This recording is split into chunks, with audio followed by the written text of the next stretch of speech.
Olá, sejam bem-vindos. Começa agora mais uma edição do programa Segurança em Foco e hoje nós vamos debater dois assuntos. O primeiro assunto diz respeito à operação contra crimes de estelionatos praticados no município de Marechal Deodoro e essa operação prendeu inclusive policiais militares e há suspeita de participação de políticos no esquema. E o outro assunto diz respeito aos dados do Fórum Brasileiro de Segurança Pública que revelam que Alagoas deixou de ser o estado mais violento do país, passando o incômodo troféu para o nosso estado vizinho, Sergipe. Comigo aqui, Flávio Saraiva, que todos nós já conhecemos, o professor, historiador Geraldo Magela e o querido advogado, que também é presidente da Abraquim, né? Assim que fala, Leonardo de Moraes. Queria começar com você, Flávio. Essa operação ontem chamou a atenção de todos pelo envolvimento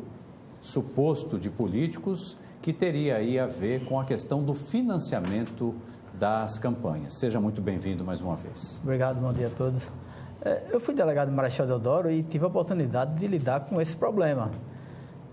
Você recebia pessoas vitimadas, pessoas que guardavam, né, seu dinheiro para fazer um investimento no imóvel, né, que é da casa própria, enfim, um investimento de vida, e quando descobria que teria sido vítima de um estelionatário, o mundo caía para essas pessoas. E eu fiz algumas prisões pontuais. Eu não tive o arrojo do colega Rodrigo Colombelli, que conseguiu reunir todos esses casos, né, e desenvolver uma operação que pegasse todos os envolvidos, né, alguns com mandado de prisão, outros com mandado de condução coercitiva, e infelizmente descobriu a participação de policiais nessa trama criminosa, né, estelionatário, que basicamente era vender terrenos irregulares e às vezes terrenos que nem existiam. E eu tive casos lá de a pessoa vender o mesmo terreno 5, 6 vezes. Então, as pessoas não tinham mais a medida, não tinha mais limite.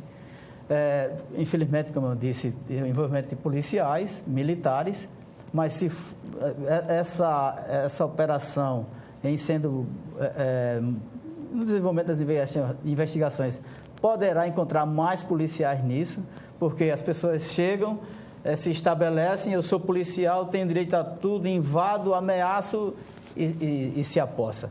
Isso vai dar mais coragem às pessoas que foram vitimadas por outros policiais e espero que isso aconteça. Então, eu aproveito a oportunidade para parabenizar o colega Rodrigo Colombelli, que teve a paciência de juntar todos esses elementos de investigação e fazer uma grande operação que identificou um grupo criminoso na venda de terrenos venda irregular de terrenos.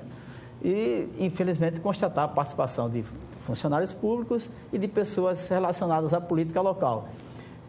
Sobre a provar que esses recursos iam para campanhas políticas, é apenas ainda uma questão de suspeição, que o delegado fez questão na entrevista dele de dizer que ainda não é provado isso, mas que houve o mandado de condução coercitiva para que uma vereadora fosse à delegacia e depor.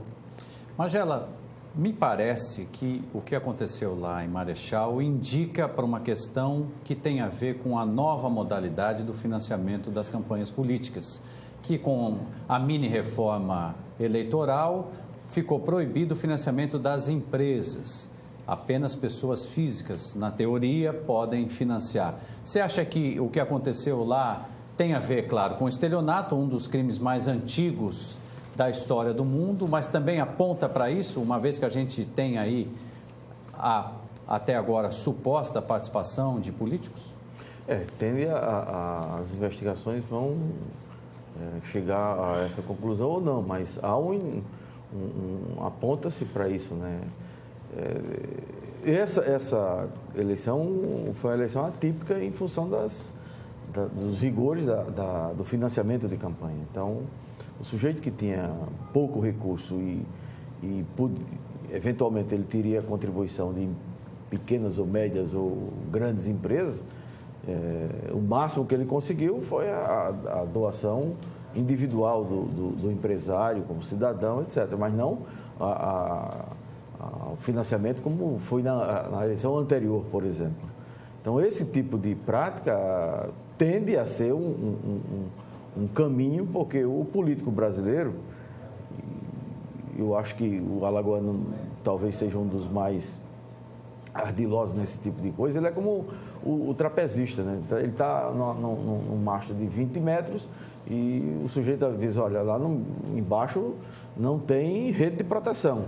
Vou te jogar a corda. Se você não segurar bem, você vai se borrachar no chão. Ele disse, não, pode jogar que eu pulo. Então, você está com a polícia prendendo todo dia, Polícia Federal, Ministério Público, Controladoria Geral, mas todos os dias aparece uma modalidade nova, ou quando não é nova de crime, ela é colocada no ambiente que se mistura sempre com o processo eleitoral. Ela está funcionando durante o tempo inteiro. Quando chega perto da eleição, se junta dentro do processo eleitoral. Então, esse trabalho da Polícia Civil lá em Marechal Deodoro e da Polícia Federal no processo eleitoral tem que não só continuar, como ser aperfeiçoado, porque quanto maior o rigor no controle das ações do processo eleitoral, mais limpa a eleição passa a ser. Então, o que antes aqui você tinha o tal cartãozinho que se dava na periferia de Maceió, o cara recebia um cartão e ao votar recebia uma parte do dinheiro, 40, 50... Voto carbono. Quer dizer, todos esses mecanismos que já foram testados tende a ser inovado nesse processo e nos futuros, né? A depender também de como ficará será resolvida essa questão do processo eleitoral brasileiro, porque toda eleição muda a legislação e fica uma balbúrdia que você não consegue entender bem como é que vai ser financiada a campanha, né? E é isso aí. Doutor Leonardo, mais uma vez, seja bem-vindo. Queria ouvir as tuas considerações aí. Chamou a atenção de todo mundo e repercutiu até nacionalmente essa notícia envolvendo o Marechal Deodoro.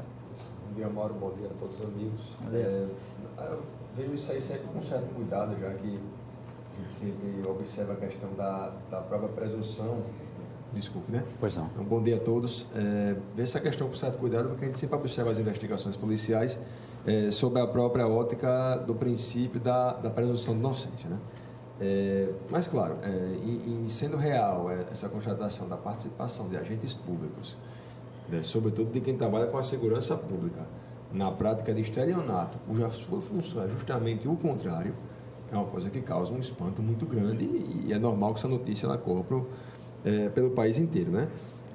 E aí, se concretizando isso, eu já vejo aí a questão da prática de um crime, e aí daquilo que eu vi nas investigações, seriam possivelmente 3, 4, 5 ou mais pessoas, possível envolvimento de políticos também, de um crime de organização criminosa, que é um crime grave, né? Bem como a prática de um crime de estelionato. E aí, certamente, a soma dos crimes vai chegar a mais de 15 anos aí, de reclusão pela prática desse crime, claro que o máximo de pena. Mas o estelionato ele sempre é conhecido como um dos crimes mais antigos da história e é aquele crime que faz com que o ser humano desconfie do próprio ser humano.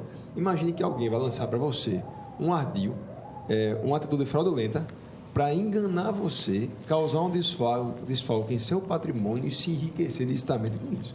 Quer dizer, é um absurdo. Uma coisa é alguém praticar um furto. Você pega o bem e sai. Isso acontece às vezes por uma decisão que é momentânea. No estelionato, você se prepara.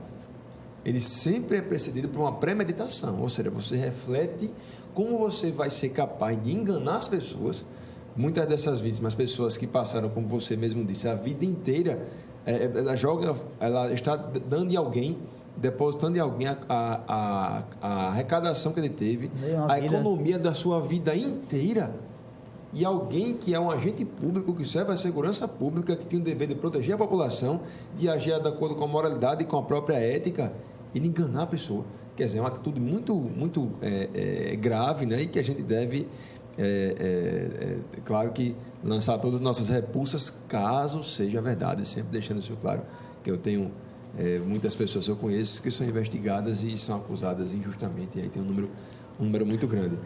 Sobre essa questão da participação de políticos, eu acho que é bom que a investigação ela corrija um pouco em relação a isso, né? Porque eu creio que as pessoas, quando querem praticar fraudes em relação a pessoas para angariar recursos para a política, eles costumam esconder um pouco mais, né? E você envolver um outro, uma pessoa que gastou a sua economia inteira para construir uma casa, comprar o seu patrimônio, é lógico que se ela se sentir lesada, ela vai falar para todo mundo aquilo que ela sabe. E uma investigação no município de Marechal Deodoro, uma investigação em tese que é difícil, mas é um espaço geográfico menor. E aí a polícia, com o aparelhamento do DEIC, do Ministério Público, ela vai conseguir resolver esse problema. Então, acompanhar as investigações, ver sempre com cuidado para nem ultrapassar a esfera de quem realmente é suspeito, nem tampouco para acusar aquele que é inocente. Pelas contas da polícia, só para informar o senhor que está em casa nos acompanhando, pelas contas da polícia, o prejuízo chegou a 2 milhões de reais. Gente, vamos então mudar aqui o assunto para falar desse dado que saiu hoje, um dado publicado pela Gazeta de Alagoas, com base no levantamento do Fórum Brasileiro de Segurança Pública, dados esses que revelam que Alagoas deixou a liderança de estado mais violento do país, com uma taxa de 50,8 crimes letais por 100 mil habitantes, sendo superado por Sergipe, com 57,3. Magela, me chamou a atenção o fato de Sergipe assumir esse posto. Eu, à distância, tinha a impressão que Sergipe ia muito bem, principalmente do ponto de vista da economia. Queria a tua análise sobre esses dados. O Fórum é uma entidade com muita credibilidade, tem um grupo de pesquisadores da melhor qualidade, tanto de São Paulo como de Minas, do Rio de Janeiro e de outros estados do Brasil.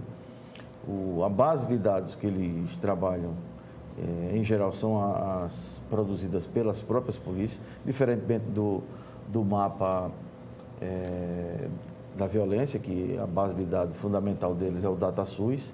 Então, aí difere, sempre os números diferem entre o mapa e o fórum. Mas esse é um fato que é bom para Alagoas, é bom para todo mundo. Agora, uma coisa que nos deixa, no mínimo, com dúvida, foi o argumento utilizado por um dos pesquisadores, que é o Renato Lima, que é do Fórum, e que ele usou, que ele está trabalhando com a informação, e aí isso é que nos causa uma certa dúvida, que é o trabalho específico com controle de políticas para a redução da criminalidade letal. Aqui em Alagoas, as políticas de segurança pública, ela tem uma única só, né? Foi essa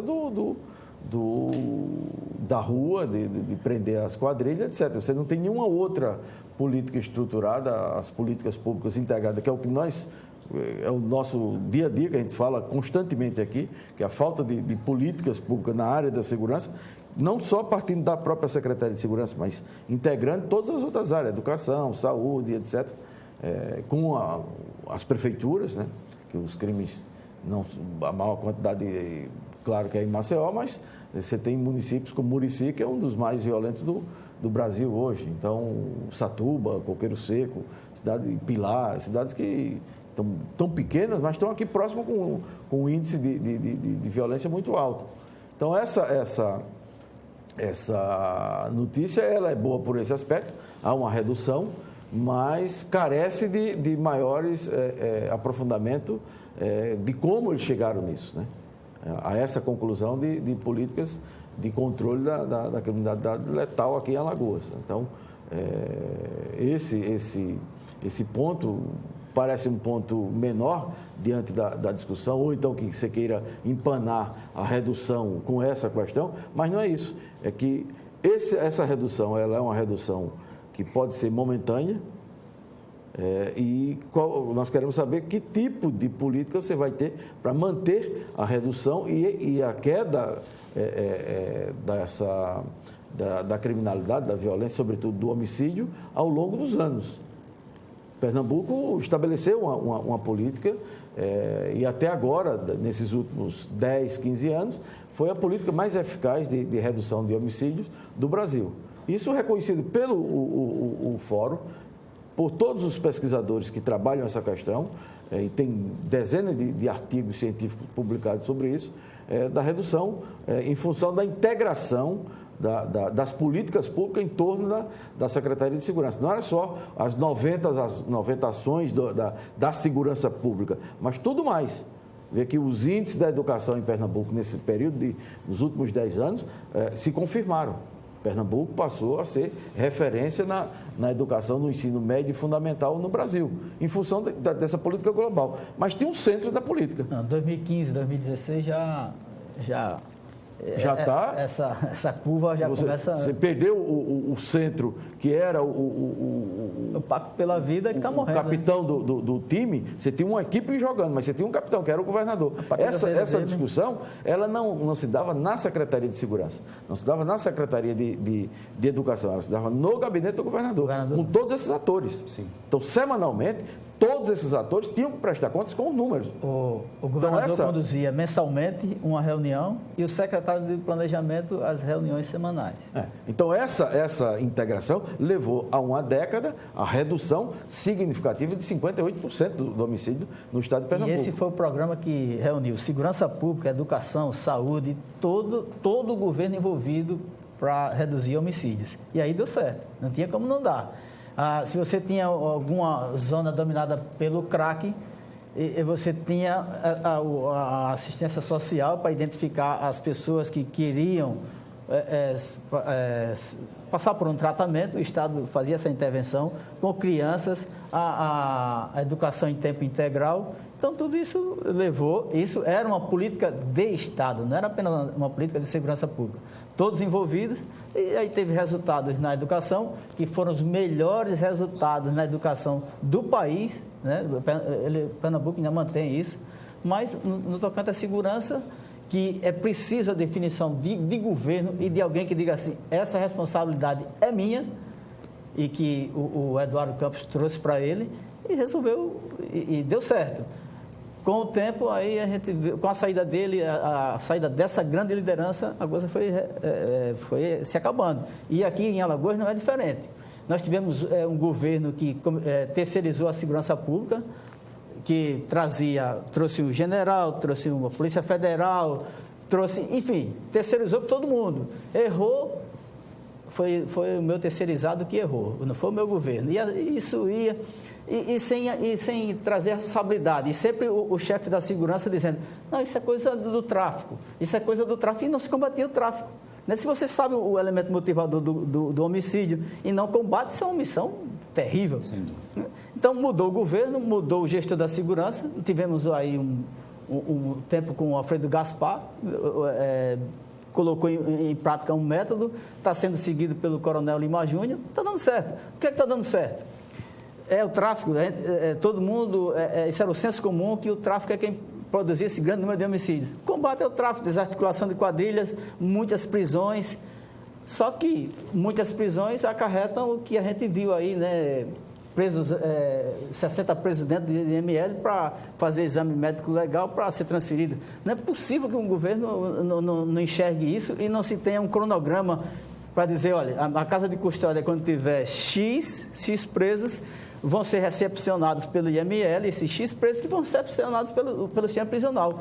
60 presos dentro do IML, uma tragédia anunciada. Eu acho que se isso se repetir, o crime organizado vai se aproveitar disso. Com certeza. Então, são essas coisas pontuais que o governo observa e precisa observar com uma visão muito crítica, não entender que as pessoas que pontuam essas críticas estão fazendo a crítica pela crítica, não é o caso. Então, é uma tragédia anunciada. Por que não ter soluções, né? Nós temos aí uma quantidade de presos que vai se repetindo. Enche a casa de custódia, a delegacia, a central de flagrante, enche a casa de custódia, enche o presídio, Por que já não se tem uma programação para X anos de governo, a construção de presídios? Enfim, falta isso. Os homicídios, está aí, destaque nacional, Alagoas reduz homicídios.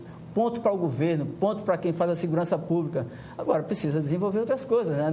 Nós sabemos como combater. Agora, vamos aumentar a nossa eficácia nesse combate, trazendo mais outros órgãos de governo e projetar pelo menos mais vagas no sistema penitenciário. Né? Doutor Leonardo. O que eu penso é o seguinte, claro que a gente vê essas pesquisas com a redução do número de crimes violentos com bons olhos. Mas a pesquisa ela parte para um reducionismo, tanto é que a reportagem coloca homicídio, latrocínio, lesão corporal seguida de morte e mortes praticadas por quem serve à segurança pública. E aí esquece dos outros todos os crimes. Significa que não se preocupa com roubo, não, aparentemente, tá certo? Aparentemente, com roubo, com tráfico ou com outros crimes.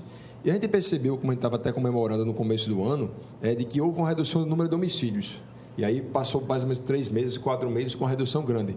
No outro mês já começou a aumentar, estava pior, inclusive, do que no mês em que chegou até o pico. Então, essa relação ela é muito cíclica, ela vai aumentar, vai descer, né? Ela aumenta mais uma vez, depois desce mais uma vez, e comemora, depois lamenta, comemora, depois lamenta, e nunca mais acaba com isso. E por quê? Porque eu acho que realmente falta uma política contínua. E essa questão do exemplo de Pernambuco, ela é importante porque é um país que é vizinho, e um estado que é grande. Pernambucano já é vaidoso, você representa um país. É um estado que é vizinho, a gente pode aproveitar as experiências que vem em relação a Pernambuco. Eu vejo sempre com certo cuidado, porque eu vejo a pesquisa ligada a um foco de crime esquecendo todo o resto dos crimes e aí eu fico até meio temeroso em relação a isso e vejo com uma certa desconfiança. Acerca dos presídios também, a gente sempre pensa nisso. A casa de custódia está aí assoberbada, com várias pessoas que estão presas, o Cadeão, o presidente Baldomero Cavalcante, que tem 1.200 presos, geralmente uma equipe de 9 agências penitenciárias para dar conta de 1.200 presos, ou seja, os presos só não fazem rebelião e não matam os agentes tudinho porque não querem. Porque poderiam fazer, que com 1.200 é impossível você conseguir. Nem que seja com fuzil, você não conseguia. Tem a estatística que diz que passou de 500, o Estado perde o controle. É porque os presos querem manter a ordem. Se eles não quisessem, já tinham feito uma rebelião, e aí poderia ser pior, porque haveria mortes de inocentes, de agentes penitenciários, de servidores e assim por diante. E a gente pergunta, quando a pessoa é presa, ela é jogada onde? Naquela masmorra. Aquela masmorra é capaz de recuperar quem? Ninguém. O índice de reincidência do sistema penitenciário, e aqui em Alagoas, que é mais de 50% de presos provisórios, matando a presunção de inocência, é gigantesco. 74% ou 72% é o índice de reincidência. Você prende alguém, o cara cometeu o crime, ele é capturado, ele é preso. Lá ele vai sair pior e vai comandar os crimes também de lá de dentro, como aconteceu com aquela queimada em relação aos ônibus que aconteceu semana passada. Então, o Estado, ele não satisfaz a segurança pública. Se ele prende, ele não consegue sequer neutralizar a pessoa que está presa no ambiente que era para estar sob a sua segurança, porque lá entra droga, entra telefone, entra na hora que quiser. A gente sabe disso. Então, eu vejo isso aí sempre com certo cuidado, porque a gente comemora hoje. Mas, certamente e infelizmente, a gente vai lamentar no futuro, porque a política ela é feita não de forma contínua. Eu sempre falo até isso com os alunos, que, claro, que quem serve a segurança pública, como policial militar, o policial civil, o delegado de polícia, o general, o advogado, que é importante, que tem uma visão diferente, as comissões, o assistente social, o educador, o professor, deve participar disso. E aí você chega com isso um plano ideal. Mas aqui não. A cada gestão se muda, a cada secretário se muda a forma de se ver a gestão. E outra coisa, a gente pode aumentar e decuplicar o número de policiais. Através da repressão, jamais se consegue combater o crime. Porque enquanto a gente prende aqueles que já estão prontos, a gente não se preocupa com aqueles que vão surgir. Mas se a gente não fizer nada, não fizer nem repressão, nem prevenção, aí deixa como estava, né? Não, mas eu não nós temos progresso. A repressão deve acontecer, mas eu digo que é se preocupar com a repressão e também com a educação e a prevenção. O mundo privilegia os crimes contra a vida, né? Você tem crimes contra o patrimônio, tá no segundo plano. E acho que os números identificam isso. O Brasil tá vendo agora, veio para Alagoas agora, né? Esse olhar. O Inácio Cano chega a dizer que esses 20% de redução de homicídio nos índices de homicídio tem alguma relação com políticas públicas desenvolvidas aqui em Alagoas. Eu não identifico. Eu identifico o trabalho da polícia, da segurança pública isoladamente. Doutor Flávio, isso tem um tempo de vida, né? Esse enfrentamento que está em curso desde a gestão do doutor Alfredo, pode explicar isso? Poderia ter ocorrido uma espécie de migração dessa violência para o estado de Sergipe? Ocorre isso. Infelizmente ocorre isso. Aperta aqui, corre para lá. E assim, como eu disse, o estado se omitiu. E era uma omissão geral, né? Essa coisa, eu terceirizei, deixei para o terceirizado fazer. E isso aí foi um sentimento de omissão que foi para toda a tropa. A tropa não se sentia liderada. Então, não combatia, não ia para o combate, era uma omissão geral no combate ao narcotráfico, que é o grande gerador de homicídios.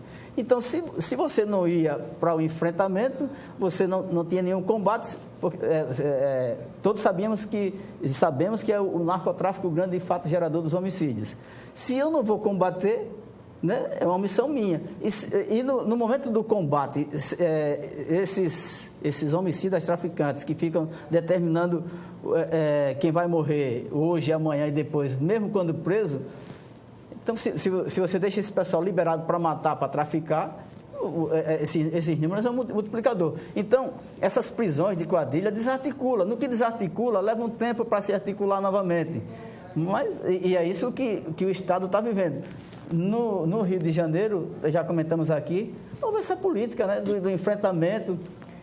A polícia, infelizmente, a gente já disse aqui outras vezes, quando a polícia vai para o enfrentamento, tem mais mortes nesse enfrentamento. Então, a polícia que está matando mais, infelizmente ou felizmente, é a polícia que reduz homicídios. E que é uma lógica até perversa, né? Mas por que isso? Porque o Estado deixou de se omitir, o Estado resolveu ir combater esse narco-Estado, esses territórios dominados pelos traficantes, e combater homicídios. Infelizmente, quando a reação, perdas. Semana passada nós falamos do professor Luiz Flávio Sapori. E essa semana eu fui ver um texto acho que de 2010, que ele fala mais ou menos de três estados que esboçaram políticas públicas que deram certo. Foi São Paulo, Pernambuco, Minas Gerais. E aí ele replica também para o Rio de Janeiro. E ele cita o governo do Mário Covas. O período do Mário Covas foi um período que implantou políticas públicas continuadas e deu resultado. Tanto é que São Paulo, está um pouco acima da média mundial de 10 homicídios para 100 mil habitantes, está com 11 pontos qualquer coisa, mas é o estado com melhor índice... Estado e capital. E capital, né? Isso ainda é fruto da política executada pelo Covas. Tem já um pouco desfigurada o que foi feito há 8, 9 anos atrás, mas você tem esses dados. Pernambuco é um exemplo. O Rio de Janeiro, com a UPP, naquele momento o Sapori analisava como um passo muito importante, mas todas as políticas em todos esses estados que estavam implantando essas políticas, toda a argumentação do Sapori e de todos os outros pesquisadores sérios é que você tinha que ter, é obrigado a ter diagnósticos permanentes de como estão revisados e como está se movimentando o crime e a violência na sociedade. E esse trabalho não é um trabalho normalmente feito pelas polícias, é feito pelos pesquisadores, em conjunto com as polícias. E aí é o que vai dar subsídio à polícia. Se em determinado local, aqui em Alagoas, se o fruto do homicídio é o tráfico, já se comprovou que tipo de tráfico, como é que se comporta o tráfico aqui? Então, você vai estabelecer políticas da segurança pública para conter o tráfico e políticas públicas de educação, de cultura, de coleta do lixo, etc., de creche, etc., para você reduzir o acesso das pessoas que vão ser capturadas pelo tráfico, por série de debilidades, por crise econômica, por vários fatores. Por querer participar, ter uma vida melhor e acha que o tráfico é um caminho que ele vai ganhar uma grana a mais, vai ter poder, etc. Bom, tem várias motivações. Então, Se isso não está junto, e aonde isso não esteve junto, não houve sucesso permanente. Se houve redução em determinado momento, depois volta tudo ao normal, a crescer a criminalidade. E ele ainda dava um dado interessante, que até 2010 tinha 19 secretários de Segurança e Justiça no Brasil, do que o Flávio chama da terceirização. Delegados de Polícia Federal, Ministério Público, procuradores, desembargadores aposentados, ex-ministros de Justiça, etc. Então, e essas pessoas não conseguiram reduzir a criminalidade nas pastas que eles ocuparam. Por quê? Porque eles não tinham uma política. Eles tinham até boa vontade, tinham ímpeto, etc., mas não tinha a política estabelecida com continuidade. E o caso de Alagoas é típico. Se o Sapori fizer hoje uma análise sobre Alagoas, ele vai encontrar cerca de 17 secretários de segurança do governo Ronaldo Lessa até o coronel Lima Júnior. É impossível você ter qualquer coisa com continuidade em 17 gestores, em coisa de 16 anos, 17 anos. Coincidentemente, desculpa, Dana, Sergipe teve um secretário, João Eloy, passou mais de 6 anos, mais de 6 anos. A saída dele possivelmente implicou nisso aí. Também pode ter esse efeito. Doutor Leonardo. Sobre essa questão da violência como um todo, né, do combate ao tráfico, ao crime violento e assim por diante. No dia a dia das crianças, nós nos juntamos com alguns colegas advogados, pelo menos uns 40, né? Pela Acrimal e pela Abracrim, nós fomos ao Vale do Reginaldo para entregar alguns presentes às crianças. Juntamos lá cerca de 700, 800 reais. Levamos para as crianças não só os brinquedos, mas também levamos picolés, deixamos lá uns brinquedos, os que foi comprando pastel, etc. Levamos para lá. E lá foi uma festa. E foi a primeira vez na vida que eu não passei, eu entrei no Reginaldo e fui até o fim. Porque uma das casas de um dos líderes da comunidade ficava lá no fim do Vale do Reginaldo. Quando se entra lá, você percebe que existe uma rua que você dá acesso que é asfaltada. Com 15 ou 20 metros já acaba o asfalto. Rua inteiramente de barro. Você vai andando aqui pelo lado e vai lá de um córrego gigante, né, com um cheiro de esgoto absurdo, com porco dentro, cavalo e assim por diante. O mosquito está em todo canto. As casas aqui são feitas de lona, muitas vezes, e uma pobreza extrema, né? O capim tomando conta, com cavalo em todo lugar. Você passa um pouco lá, vê um campo de futebol improvisado, feito pela própria comunidade, de barro, e no final a casa dos rapazes que eram líderes da comunidade. Então você percebe o seguinte: as crianças ficaram lá felizes pelos presentes. O líder disse: olha, vá no carro pegar o presente. Aí foi uma fila indiana de 50 crianças pegando os presentes no carro para deixar no local para a tarde fazer os festejos deles, para entregar e assim por diante. Como se exigindo um local desse, de extrema pobreza, que existe um bairro há vários anos em que ninguém sequer asfalta a rua, em que ninguém está nem preocupado com a pessoa. Lá uma escola perto e o campo de futebol improvisado. Nem sequer um campo de futebol. Lá estava havendo um torneio de futebol entre eles, pequeno, tinha pelo menos 200 pessoas. Só para a gente saber o que é que o esporte faz em uma comunidade, em um campo improvisado. Não entra o Estado, não entra a política pública, não entra sequer um asfalto. A gente fala local que é um mosquito toma conta das pessoas e das doenças. As crianças não estudam praticamente. Eu dei até carona a 2 crianças quando eu fui voltar para casa. O senhor, doutor, poderia me dar uma carona até o campo de futebol? Eu disse: posso. Eu fui com os 2. Vocês estudam? Estudam. Eu digo: e o pessoal da campanha veio aqui falar comigo? Isso veio. Da prefeitura veio. Eu digo: e aí, teve alguma promessa? Ele disse: não, o prefeito falou que estavam fazendo saneamento básico aqui. Pelo amor de Deus. Aí você quer que essa criança pense: não, logo eu vou querer estudar, eu vou ter toda a minha vontade, minha força de vontade, não vou deixar de brincar, vou deixar de ganhar minhas coisas para ficar estudando. Ninguém faz isso, não. Nenhuma criança no mundo vai trocar a brincadeira por um livro, não. Ninguém troca um livro por uma bola por um livro. O pessoal quer jogar futebol e quando tem campo. Eu digo isso para ter um tema de maior reflexão, para deixar bem claro o seguinte: que tão importante quanto a repressão dos crimes para aqueles que estão presos, vamos nos preocupar com aqueles caras que começam a cometer crimes? Vamos nos preocupar com a prevenção, que é tão importante ou mais importante do que a própria repressão.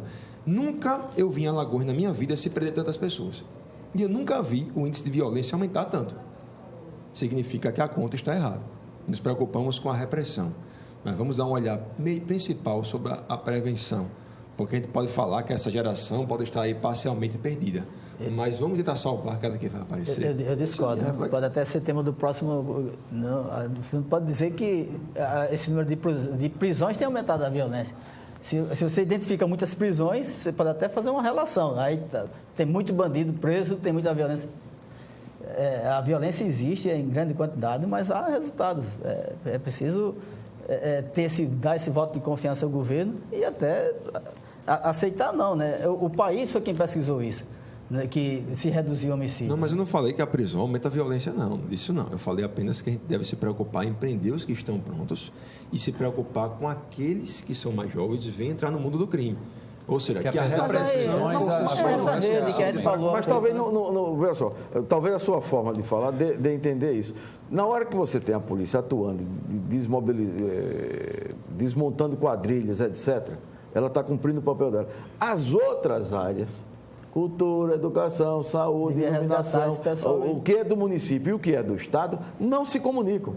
Hoje vai ter a reunião dos 3 poderes. A Santíssima Trindade. Vão sair de lá com um papo furado, que é importante, mas de concreto. A reunião nem aconteceu, a gente já sabe como é que vai terminar. Vai terminar porque já aconteceram várias desse tipo. O ex-ministro Joaquim Barbosa esteve aqui e disse que era uma coisa dantesca. O outro ministro, que foi o Aires Brito, a mesma coisa. A ministra Carmen Lúcia já voltou horrorizada do Maranhão, acho, do Piauí, que ela foi. Voltou horrorizada. Todos que foram ao presídio vão voltar horrorizados. Porque não há presídio no Brasil que o sujeito entre e sai tranquilo de lá. Não, no mundo, ali na Suíça. No mundo não. A Suíça tem um índice desse 58%. Não, os presídios do mundo tem presídio. Mas não socializa ninguém, nenhum presídio. Não, mas são duas coisas. Nós estamos falando aqui de masmorra, nós estamos falando aqui de coisas, condição subhumana. Aí é a degradação toda. Porque você não pode nem considerar aquilo ali como um presídio. Aquilo ali é um depósito qualquer que está assemelhado com as estribarias do começo do século, onde você não tinha nenhuma relação com os animais. Mas quando eu digo isso, a questão é o seguinte, é só para a gente chegar e estabelecer que o crime é um fenômeno muito mais complexo do que a simples repressão. Claro, né? Você pode reprimir os que estão prontos, porque é o trabalho da polícia a repressão. O que a gente não pode é colocar na conta da polícia somente a criminalidade. Porque a preocupação com a repressão é importante, mas eu creio que tão importante, ou mais importante quanto a repressão, é a prevenção. E aí vem as áreas da educação, assistência social, saneamento básico, porque é impossível você imaginar que numa comunidade tão populosa como o Vale do Reginaldo, sequer existe um asfalto na rua. O ex-secretário Luiz Eduardo Soares, ele dizia o seguinte, olha, se o Estado quer vencer a violência, ele tem que ganhar a violência a partir do momento que ele ganha as pessoas para o seu lado. Porque o crime está ganhando. Então, quais são os atrativos do Estado em conter a população do seu lado? Ele não tem escola, se não tem condições de trabalho, se não tem isso, bom, aí o crime vai lá e oferece. E não encontraram outra forma ainda de ter sucesso. Quero agradecer vocês mais uma vez. Semana que vem o Wilson Júnior volta aqui firme e forte para comandar esse programa. Acho que tem um tema aí muito interessante para vocês debaterem semana que vem. Gente, o programa já terminou, muito rápido hoje, temas bons, debate muito construtivo. Queria agradecer mais uma vez a sua companhia, lembrando e pedindo para você continuar aí com a programação da TV Mar e nós nos encontramos com mais uma edição do programa Segurança em Foco na sexta-feira que vem, a partir das 9h30 da manhã. Tchau para vocês, tenham uma excelente semana.